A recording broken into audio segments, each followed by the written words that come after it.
What's up? Sorry. What's going on? All right. All good? I haven't seen you since the combine. Yeah. What do you think of your roster now compared to? Yeah, I think at the end of the day, what we really look to do is try to continue to raise the floor of the organization, right? How do we continue to get better?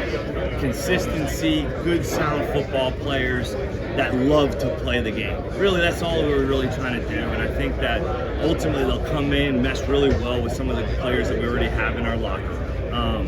Guys want to get better. We've felt that. We have felt that throughout this offseason. Guys are eager to get in the building, as we are as coaches. Man, it's happening fast. So really excited about the collaboration we have had with some of the drafts, some of the free agency, and their current roster. Things are going pretty well so far. Can you take us through some of the free agents that you signed and what you like about this free agent class? Yeah, I think if you literally look with the 4-0, really those guys at the end of the day with Macari, Chuma Ndoga, Robert Hainsey, and obviously with Johnson and Fred. Guys, these guys they love to play the game. They love what's about to be an old lineman, right? That's kind of who they are at the core. Hainsey's been in the system. So now you have two old linemen that have been in your system now, some version of it with Luke Fortner and now Hainsey. That'll help spread out to a lot of our players. They'll be able to understand system a little bit quicker. Coaches is going to help in so many different ways. So you look at obviously the OL and then, on the offensive side as well, at receiver with De'Ami Brown with getting some speed, right? Somebody else that can go down the field. So BT's not always having to be that guy on the top shelf. And then on the defensive side, man, you really look at Jordan Lewis and being able to bring another veteran defensive back in there, help settle things down in the back end, increase some competition with Eric Murray. I think we've done a nice job with being able to get those players that'll help settle things in and be able to create that kind of balanced football flow that we're looking for. Tight ends had familiarity too. Yeah, that was a great point. Is it so many guys have familiarity with what you did? Man, it's on the coaching staff too. That's the beautiful part, right? We've been able to get onboarded so much quicker just because, man, look at the offensive staff. They have almost all been in a version of this system. So as much as being a head coach for the first time has been amazing, I haven't been able to do as much football as I'm used to. But to hear the conversations that are happening in the building, be able to go in there and hear the dialogue and the presentations, it's pretty cool because I'm familiar with that flow and so many guys just getting protections onboarded. All three of the quarterback, OL, running back coach have all been in this protection system. Think about how much quicker that is to be able to onboard. I know that the calendar kind of dictates some of it, but how did you go about planning out how you guys want to approach things? Yeah. Man, a lot of time. We've spent almost every waking minute together throughout the last few weeks, honestly. It's really just been us together with the help of some others as well that have been part of this process, but it's so easy to talk to him. I mean, he breaks things down to such an elite level of simplicity for me because he's a lot smarter than I am. And so he's able to break down the draft and understand it as well as anybody I've heard have these conversations. We've got guys in buckets where we're trying to look for him, and he's been able to map things out for me to be able to understand at a high level. You mentioned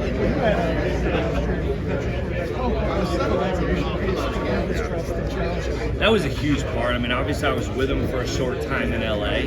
That helped bridge that gap a little bit, and I can't thank Baker enough for what we were able to do last year. That was such a cool year, and he was such a big part of that. Maturing off the field, man, he became a father. He became a husband. Like, he has really been able to grow. He understands the game at a high level. I think he's a little underappreciated from that aspect of his game. We were able to have really good dialogue, which only helps being on the field and having communication, and his leadership goes without saying. So it was easy to have those dialogues. Yeah, I think just being able to have honest conversations. Like, we had some real hard, at times, honest conversations that allowed us to, in times of crisis, be okay, right? In times of adversity, have real fluid conversations, because it gets heated. Bakes yelled at me. I was okay with that. We had a good conversation, we moved on, but every relationship's different, and I think that's what's important is you learn something from Matthew Stafford, from Jared Goff, from all these guys, and Baker, to be able to take for these relationships moving forward. Okay, in your draft process, kind of in a truncated start here, have you noticed anything talking about the way, if there's a way that James has packed a lot of information into that truncated area. Yeah, I think you look at the buckets, right? We've really kind of started to put players in buckets, and it's each round has 2, so we're able to have enough buckets there where it's not too much, but we do have enough on the board. Now also merging, our players that were off their board in LA that maybe we have to have conversations about here. It's been so organized. The way he kind of has things is like a call sheet, like an offensive or defensive coach's call sheet, not your typical draft board, if you will. So it's easier for me to read and understand, which I think is really cool. He's a coach's kid, so he wants to do things that way, which I really appreciate. You talked about the importance of staff. Your staff as a first-time head coach. What did you learn putting a staff together? Shoot. Yeah.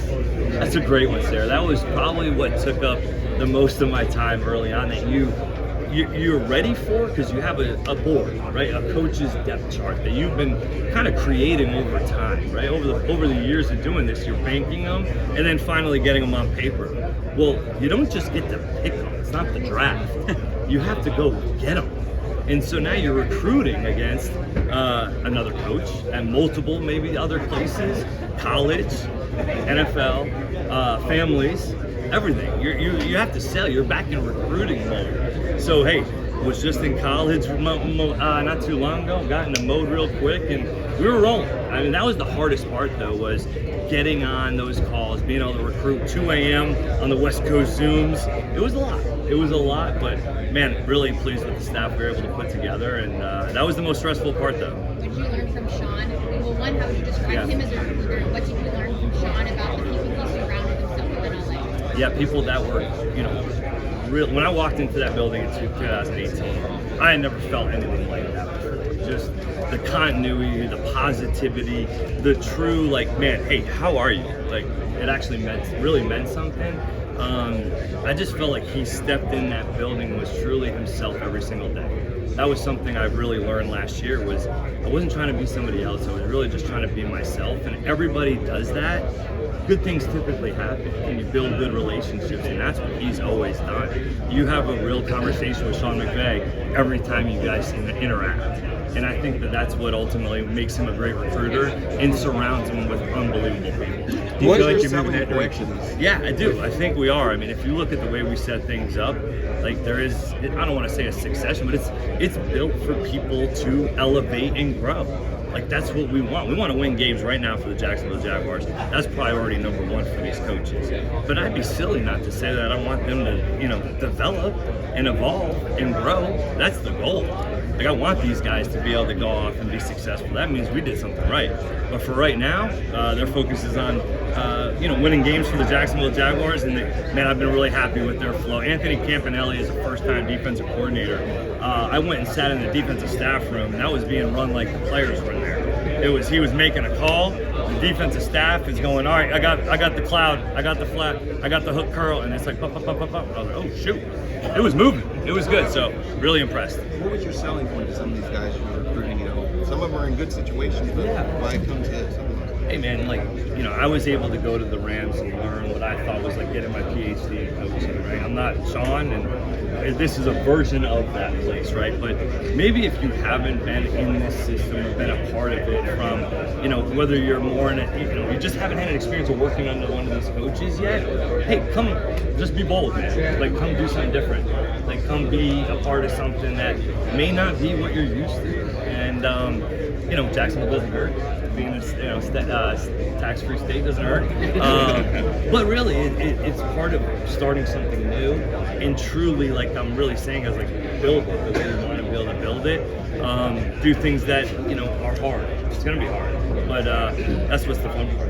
Well, you talk about the learning curve for you, making that transition from offensive coordinator to head coach, and also what does a typical day look like for you in the offseason? Man, I just got asked that question. It's a really good one. No, it's a great one. I really do, because you're, as an OC, you're managing,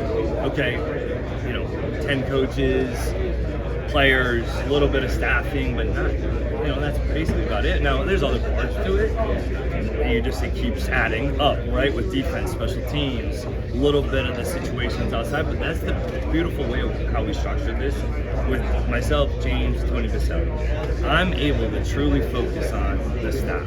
Like, that's it. Like, I'll keep the main thing. I'm a football coach. James does personnel. Tony's able to help with so much of the support staff and communication. So yeah, the time is doubled. I haven't done a lot of ball, but it's been really cool. I think with the players coming in soon, be able to do a little bit more. But a normal day right now starts with about 6 a.m. They have a schedule for me every day, and then I go in with James for the rest of the day. So that's where we've been at right now. What was it about your 1 year of Robert Hainsey that made him somebody you wanted to bring with you? Okay, you get in there and they had struggled to run the football for a few years, right? And he had been the center of that, and that was not something he was just like, ecstatic about, right? He took that personal. He was really one of the voices in that room that I thought stood out all the way through and consistent as a leader and as somebody that does things the right way, communicates at a high level, and when he does get on the field, plays his ass off. And that's what he's done. So, and obviously worked with Robert for the last year, really feel strongly about his leadership, the communication. And when he played for us this year against the Saints, go and watch that tape. And you could see he was playing to prove it, right? He was playing to say, man, this is who I am. This is how I play. It didn't work out for him this year. Ends up, Graham Barton wins the job and plays. But how he mentored that situation and that relationship while also communicating to the rest of the offense, that was really why we ended up wanting to go and do that. How much can that help Trevor, the center, already knowing the offense? Yeah, both those guys, as I mentioned, with him and Luke having a version of the system is going to help those guys, especially Trevor. But we can't use it as a crutch, though, right? Everybody's going to have to dive in, learn it at a high level, and commit to it. But obviously, having that relationship and that communication will help out for sure. Hey, you've talked about the willingness to adapt, to maybe change the scheme on the fly. When and where did you sort of learn that willingness or the importance of that willingness, and how do you see the players maybe responding to that? Yeah, I don't know, it was always like my dad, even like as a kid, they ran the wing T, so he had like a lot of different skill players, right, on the field at once. It might not be just a wide out, right, or just a tight end or just a running back. There's 3 different skill players that ultimately can do different things. And so when you watch that growing up and you see the usage of it, I was impressed by the misdirection of the wing T and how everything looked the same but ended up different. And then I get to the Rams and I hear the exact word of the illusion of complexity. Hey, same plays, but we're making them just look different. So it was already in my mind from what I saw growing up. And so then you're able to apply it a little bit, and especially at the college level, you've got to be able to adjust to the players, right? To both their capacity and what they can handle physically. And then obviously in LA in 22, we lose every lineman and have a million injuries, and we still had to compete, guys. I know we didn't win, but we still had to compete. And so that was a fun experience, although not the best year of my life. How have you seen the players sort of respond to that willingness to adapt, to change, all that? I think every coach does try to do that, right, at some capacity, I think. But I felt last year, those guys were pretty bought in, early on, right? When just the way that maybe you introduce the system, the way that you incrementally put it in and show them the why. I'm not just telling you what's black and white. I want them to know the why. I want them to then ask me about the why. I do. Now, there's a certain point where, hey guys, this is the way where we're doing things. You still have to have that. But I want the inclusion. I wanted to hear Mike Evans tell me how he runs that route so that not just me, I can learn, but the other guys in the room can learn as well, and it creates better dialogue. What does the drive need to look like for you? Faster, more physical? Is there something you want out of it? Yeah, I think we've talked about intangibly rich, like really good football players is what we're trying to find. I mean, that's guys that truly love and live playing football, right? To that extent, right? We want them to be both mentally and physically tough. Those are things that are going to be kind of non-negotiables for us when it comes down to it. The rest, man, fast, strong, long.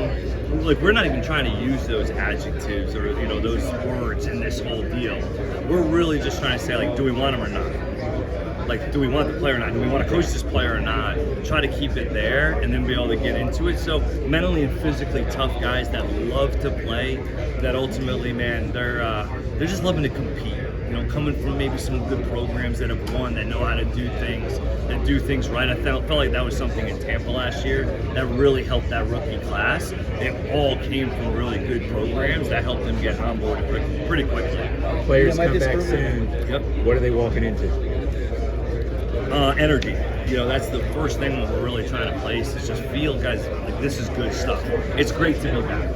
We're doing football, guys. How many of us get to do this? We get an opportunity to do this every single day. There's so many that don't. And so how are we going to approach this thing? I think they'll walk into that kind of feeling. And, you know, we'll just do meetings, obviously, throughout phase one, introducing our systems while we at the same time start to introduce our culture, the way that we're going to be, the way we're going to talk to each other, the way that we're going to communicate with each other, how we're going to treat one another. That'll go hand in hand with the systems. Can you relate? Rams changed their team building strategy overall for the draft specifically, and James being the strategist. Yes. When you reconnected with him, how was he different from Yeah. Man, it's not like that was the thing. Like, James and I weren't just like, we weren't like homies. You know, like, we worked together. He was leading always the undrafted free agent process after the draft, and he spearheaded it. Like, he talked. He was the guy communicating to both the coaches and the scouting department. Right, that was what he did. He was in charge of it and led it. And I was like, man, this dude's impressive. You know, like, this isn't easy to communicate. Bullets, things are flying in that moment, and he's able to keep his head so cool, communicate at a high level, and then, man, go back in 22, and he's now doing that with the draft. And he's really hand in hand with Les and working with Sean and those guys in that process. That I'm like, whoa, okay, that happened quickly. And man, his just ability to communicate with all walks of life is really cool, and his organizational skills have helped me out tremendously. In terms of communication, going into Sean's environment, and what was your kind of evolution in terms of being a young assistant and kind of spending time there, and how are you trying to implement that? It's a great one, Gary. Like, I remember being in my third or fourth month working for Sean, and I'm just drawing. I'm a drawer, right? Like here, drawing plays, trying not to, you know, just get in the way. And he comes by my office one day at like 6 p.m. I'm just studying. It's the off season, and he walks by my office, comes in, and is like, "Hey, man, just really you're doing a great job, and I appreciate you being here. I'm really happy you're here." And that was out, and I was like, oh, okay, you can be told you're doing a good job in this sport, because all the other places I'd been and how I'd grown up, it's like, hey, you just do what you're told when you're told, and you don't do it because somebody said good job. You do it just because you're a coach, and you're a little bit more of a soldier mentality. Now, it was just a different feeling. Okay, you're like, oh, okay, it's okay to tell guys, hey, man, I love you. It's okay to open up and be actually a human being too. And so that was always the culture where you felt like, man, all right, I have to be at a high level while I'm here, but man, I can be myself. Yeah. You talk about wanting the players to feel the energy when they come back. What's the key to sustaining that? So it's not just a burst and then kind of things, but it's a lot. Yeah, it's just incrementally inputting the culture. So it's not just, man, culture overload day one when you're like, as a player and coach and staff, it's like, man, that was way too much. Like, this is a lot. Hey, incrementally, really just, man, because it's culture is how we truly just are. How we talk to each other, how we hang out with each other, the way we hold meetings and gatherings together. So it's just incrementally, let's have these conversations about trying to do more of this instead of this, right? At the end of the day, how do we connect closer? And, you know, players, you have to show them. Like, you truly have to, hey, let's show them examples of what we want this to look like. I remember Harvard did a study a few years ago on the Boston Celtics and the Lakers on the power of touch. when you shoot a free throw, and every single dude, right, you see them all dap people up. In the basketball world, the power of touch is so huge in terms of the best teams that year that touched the most in terms of the connection, the high fives, all that stuff. It was the Lakers and the Celtics that were the best teams in the league. And so there was a whole study about it I thought was interesting, because it's like, man, for us to actually be connected, we got to be able to high five and, man, celebrate and have a good time together. That's what we're trying to do. Man, we talked a lot about relationships this morning. How at this early stage can you build a Trevor? What's that?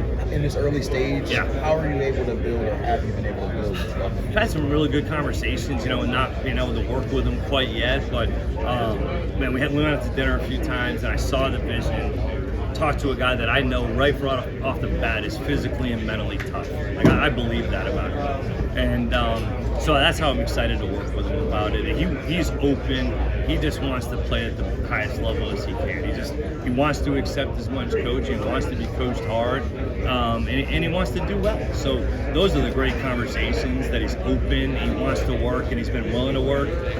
Really excited about those going forward. You were talking earlier too about the profile of player you were looking for, and it wasn't necessarily a certain physical template. Because one of your free agents, Coen Lewis, does he kind of fit into that? I mean, he's an undersized guy. That's right. He seems competitive. Yeah, I mean, Jordan Lewis, man, broke my heart last year. We're going down to win and take the lead against Dallas last year. We throw a kind of a post to Jalen McMillan. It looks like we've got it. We're going to take the lead, or at least tie at that point. And J-Mac has it. Jordan takes it out at the last minute, and it ends up being an interception for a touchback. And you're just like, man, that's who he is. That's the way he competes. It's to and through the whistle. Those guys that do it like that at a high level and are able to communicate as well at a high level, those are the guys that we're trying to bring in. He's completely what we were looking for, and really excited to have him. When you're talking about the culture and recruiting players, we're a big thing is guys wanting to play for Sean. Are there any examples you have, or just that you saw free agents come in and say, like, yeah, this is the guy that I want to play? Yeah, I think if you look, obviously, it's probably clear to look at Robert, coming from Tampa, but like just the follow-up maybe and hear the way that he was able to communicate some of that. You saw maybe bleed into some of with Patrick McCarry, some of our conversations, Diami Brown, some of those conversations we just had with Jordan Lewis. Those were open and honest really quickly, and you felt guys that did want to be a part of change. And ultimately, that's cool where you're able to have those relationships at other places with people. They talk. Like those guys talk. BT talked to Mike Evans. Like they talk. So at the end of the day, that's what you want. That's going to help. I want those players to go call those guys in Tampa and see what they say. How much it's only more? going to help out. I'm sorry. How much more physical on the offensive line do you feel than you did before free agency? I think that's yes, physical is a mass and size issue, but it's also a mentality. It's also the way it's coached, the way it's taught, the way it's preached. So I'm kind of going to hold on evaluating that part. Do I think we got competition in depth? Absolutely. I think we got some good, sound, solid players that are going to help elevate that floor.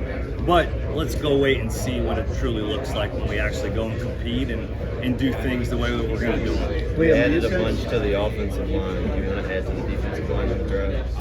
Yeah, I think ultimately you're looking to add some competition in there. We've got some really good players down there. I think, we've got 3 first-rounders, right, on our defensive line currently. So 3 guys that are going to have some good years, hopefully. They're hoping, elevate that room, and we'll continue to evaluate it. But, yeah, absolutely, you're looking to add definitely somebody to the line, however that thing plays out, inside or outside. Liam, do you sense in your conversations or dinners with Trevor that he's frustrated with his inconsistent performance, hungry? Like, how would you quantify his mentality 4 years in? Yeah, I think pretty mellow in a good way, though. You feel a sense of urgency from him, without it sounding like a panic. You know, I mean, he knows, he's confident, man. He loves to play. He doesn't want to be hurt. He doesn't want to be not in the game. Like that means a lot to him. And so when you start there and that's the floor of the conversations, man, you feel so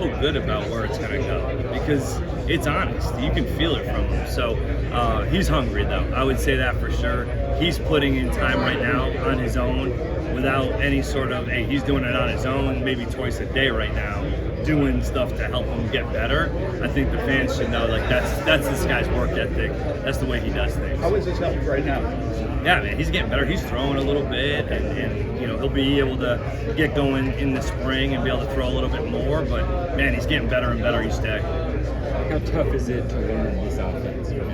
It's a new, I think. Yeah, I mean, some of it's just getting used to 2 plays. They did a good amount of it last year, but it more in the pass game at times. But it's more just getting used to, like, almost that's just being a normal rhythm and routine of how we kind of operate.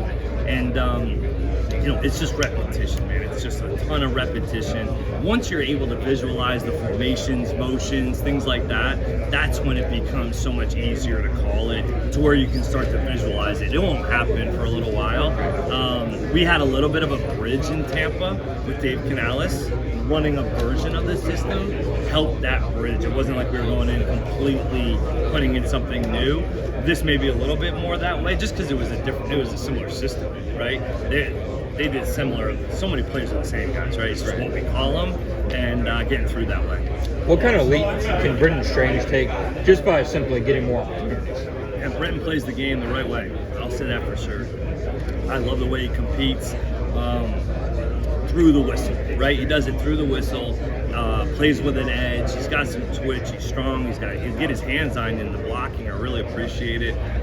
Yeah, he'll elevate just by alone getting more reps, and getting him on the field's a good thing for us. And you can tell he's hungry, wants to continue to get better, and showed some really nice things last year, especially after the catch, doing some nice things of breaking tackles and getting extra yards. You move on from Evan and Christian Kirk. Just what's the challenge there now for you guys to get to that level again and sort of move forward? Yeah, always hard letting go of good football players, man. I have a ton of respect for both of those guys. You know, I've done some really good things here. Those were not easy decisions, and ultimately you hate to let go of good football players. But you know, production, right? Those guys did have a good amount of targets, receptions. You know, some critical plays in different moments of different years. So there's some chemistry, some camaraderie there, I'm sure, that we have to, you know, continue to work on. But I think you saw what BT and Trevor were able to do last year.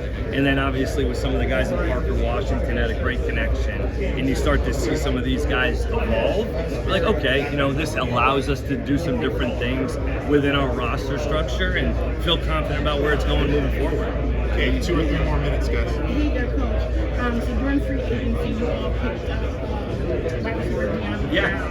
So what have you seen in De'Ami, and what kind of led you to sign him? Yeah, I mean, you look at somebody that's able to attack the field at all 3 levels. He can go down the field on the post and the go and the pylons and be the top shelf, but also you can throw him a screen and you can go and do something with it, right? Like, I can't coach that. I can't coach you to go and make 3 people miss after you've caught the ball. We could try. I'll teach an obstacle course, an open field running, sideline stiff arm. But at the end of the day, we're getting the play so you can go be you with the ball in your hands. And that's what he can do. Hopefully be able to help us at all 3 levels. And he's hungry. You know, he's coming off of a successful end of the year. He wants to continue to do that. And, you know, that's what's been fun about having those conversations with him. Coach, as your wife and your sons are getting settled in the Jacksonville area, what are some of the tourist attractions or restaurants or fun things to do that you've discovered in Jacksonville? So, I mean, we've gone out to Ponte Vedra a number of times out there. Went to V's Pizza a few times. My son, pepperoni and cheese pizza is his favorite, so we're there a few times. I've been there already a number of times, but it's been it's cool to just get around. You can tell, you can feel people do love football in the area. You know, you can feel that, like going out to go get breakfast, going out to, you know, get coffee. Like you can feel people, and that's really cool, right? Like ultimately, I'm passionate about football, and if you are too, that's cool with me, and I appreciate that. So, have really enjoyed our time so far. Kids are in, my son Jackson's in school, and it's going well. Liam, does it make sense where your cap space is to maybe extend Trayvon this offseason? I mean, there are any conversations about that? Yeah, we're having opening conversations, and at the end of the day, we'll continue to have those. And you know, James and Tony and I will have those conversations as we go for sure. I guess Last one. What do you see from him on tape? Yeah. How good can he be in Campanelli's defense? I've had some good conversations with Trey. Like, it sounds like he, you know, we've had a number of hour-long conversations where, man, I feel a guy that wants to go be great, you know, that wants to continue to take the next step and dominate. I can feel that from him. Sounds like a guy that just wants to work, does things the right way. So I'm excited about working with him, man. He's really been pleasant to talk to.